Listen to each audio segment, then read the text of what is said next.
When a man doesn't want a relationship, but he still wants to see you. Why is he doing this? What that means and what you can do about that. How do you show up the best way you can like a high value woman, even though he is saying he's not ready? But my name is Katie Wang. I'm a dating and relationship coach, and I help women who want to empower themselves and evolve into the best version of themselves, attract and keep amazing relationships and amazing men. This kind of guy is someone that you really had a connection with, you get along really well, maybe there's a lot of chemistry, a lot of spark. Even though he continues to want to spend time with you, he keeps saying he doesn't want a relationship. And this is confusing you. You don't know what to do. You don't want to just stay in this situation and be strung along and maybe be taken advantage of. A lot of men, they have baggage from the past. They have feelings for an ex that's not fully resolved. It doesn't mean he still wants the ex back necessarily, or he's seeing the ex behind your back or anything like that, but maybe he has baggage, right? He has baggage from that relationship. He's just fearful. He's just fearful of getting into a relationship, fearful of commitment. He still likes hanging out with you, and he still feels as connected to you as you are to him. He just can't go all the way. Maybe there's something going on in his life that is causing him to really be very stressed. You know, he could be someone that takes on a lot of responsibility at his job, in his own business, in his family, and he just doesn't feel like he can add another responsibility onto his plate because a relationship would require more responsibility. So those are things that may be happening with him, and it's really important that you know whenever someone is not ready, it is 100% about him and has nothing to do with you. Please, ladies, do not go down the maybe tempting spiral of wanting to find faults with you, finding something that's wrong with you, that you're not good enough, or you're not pretty enough, or something is missing in your personality, your character, that is causing him to stall, because that is not the case. A lot of times we don't know and they can't tell us, and even if they did tell us, you know, like maybe you wouldn't believe him. So now let's talk about what mistakes women make and what not to do. Women tend to think he just needs more time. He just needs more experience with me, more opportunities to bond with me. And that if he just got to know me more and spent more time with me, then he will fall in love with me and want to be in a relationship with me. This kind of thinking just gets us being passive, playing passive in our love life, doing very little, and just kind of going along with whatever he's offering, like allowing him to string us along. And this has us in wait mode and doesn't feel good. It feels like we're out of control in our love life. We don't have any power, any control. It feels a little bit hopeless, right? It doesn't empower us. The second mistake women make is thinking that, okay, he just has this block, he has this thing, and maybe he's told you what that block is, what that obstacle is, and you have thought, okay, if I just helped him with that, if I just offered some advice, gave him a book to read, a therapist I could recommend him, then that will help him solve that obstacle faster, solve that emotional block faster. Then if he can solve it faster, then he'll want to be with me then. Because that is the only little thing kind of in the way, it seems like. Everything else is great. That little thing is not really little.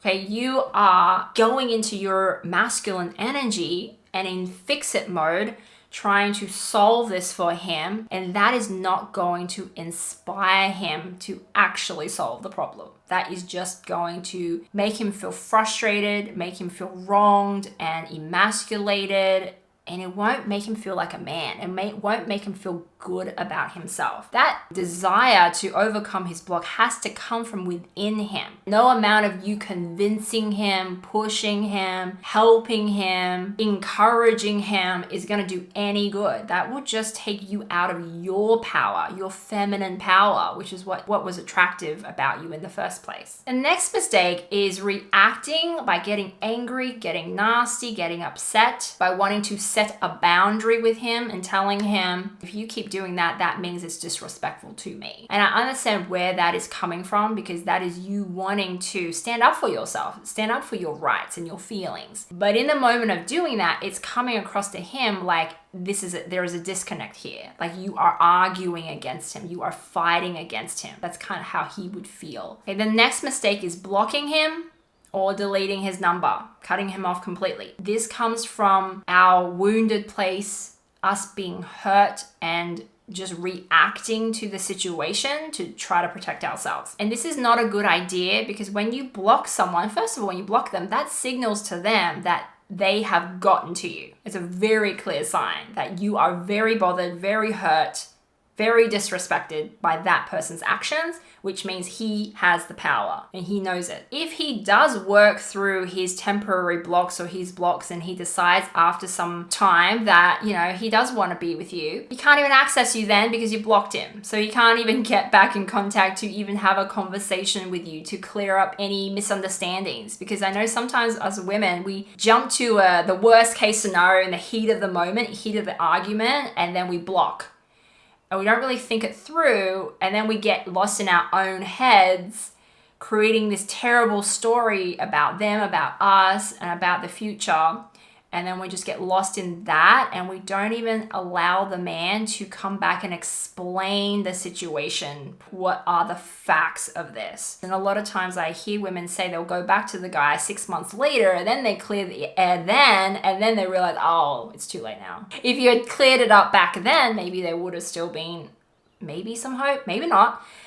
But I think that's the worst feeling when you realize, maybe I could have overcome that in the moment instead of overreacted, and cut that guy off. So those are things that doesn't work. Now let's talk about what to do, how to show up like a high value woman and really demonstrate our worth, right? Because I know deep down, that's what you want. You want to show men that you are high value, you are worthy, and you're worthy to be treated with the highest respect. Very first thing you want to do is you want to get very clear what you want.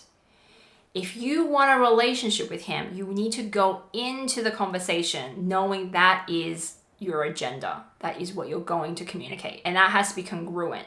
What you're thinking, what you're feeling, what you're saying has to be congruent that you want a relationship.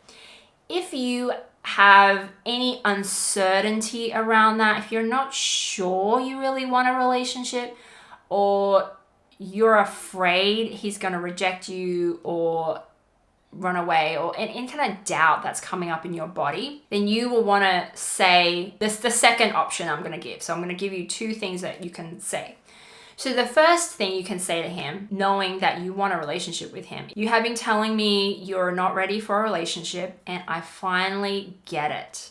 I hear you. I understand. I have also decided and realized that I do want a relationship, and I really want one with you. I think we get along really well, and I really care about you as a person. However, I also really respect you. So if you're not ready for a relationship, then I'm cool with that. I'm good with that. However, that means I cannot continue to see you because I do want a relationship, and I don't want to be with someone who's not 100% sure about me and is not 100% ready. Okay? That is a very respectful, mature conversation. So you're clearly saying, look, I really care about you. I understand your perspective. This is the best thing for you, but this is also what I want and the best thing for me. I respect both of us. For both of us, because we're not on the same page, I have to go. You can then at the end tack on, if you change your mind, if you decide you do want a relationship, then call me. So that makes it very, very clear. Okay? Here's what you can say if you're not sure you want a relationship, but you still want to honor yourself and be respectful of him and yourself. You've been telling me you don't want a relationship, and I get it. I understand. In truth, I don't think I'm fully ready for a relationship either. However, I do know that this current arrangement isn't working for me anymore. It's no longer feeling fun. It's no longer feeling good for me.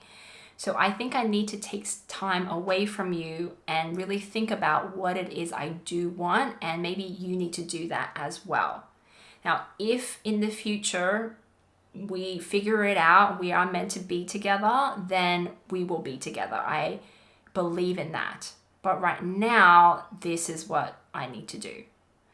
So this is also very mature, very respectful, right? You're respecting him and saying what's best for him. He needs to figure out what he wants. And you are respecting yourself and your feelings and saying what you need to do for you. This is such a high value way to have this conversation from love, okay? From love and respect for both of you. That will get both of you moving forward, and it leaves a door open too for the future in case something changes, if you both figure it out somehow. But until it feels good to be together again, you're not going to keep engaging in that. You're not going to do that to yourself. Okay. Now, some women may have trouble saying this because of fear. You may be afraid to say this because you might scare him away. You might not get another chance to have a connection like this. Even though this one isn't really working for you, you have that scarcity within you. So you have to just believe that if it's meant to be, it will be. I firmly believe you can't scare the right one away. And that message is embedded in what you say to him. It's literally embedded in there. Like, if we're meant to be together, we will find a way to be together. I truly believe that. Don't want to force it. I see women trying to force the connection, force the love, trying to convince him. And it just never, ever works. You can't force love. It just happens to you. It needs to come naturally. If it's real love, if it's true, you cannot force it. Okay, so you need to let him go. And if he's really meant to be yours, he will come back. Okay, and if he doesn't come back, he was never yours to begin with. So you need to let him go. The way you respond to him, the way you react to him makes a huge, huge difference. Men are always paying attention to what you do. They're always reacting to you and testing you and seeing what kind of woman you are by your behavior. The best way to demonstrate to men you are high value is to show them through your actions, through the way you communicate that you are a high value woman, even when you are letting them go. Because a lot of times you'll find the right ones, the ones who really respect you and feel that deep connection, he will come back. He will come back very fast. And the ones that don't, well, he was never meant to be with you in the first place. He never really appreciated you in the first place. And you want to find that out very quickly. So if you're interested in more videos like this about how to show up like a high value woman and get men putting you on a pedestal and chasing after you, then I highly recommend you go check out my free video, How to Get Men to Chase You. You can get that in the link in my description. So if you like this video, then please like me, subscribe to my channel, leave me some feedback, and I will get back to you. And I will be back with more videos next week. Bye.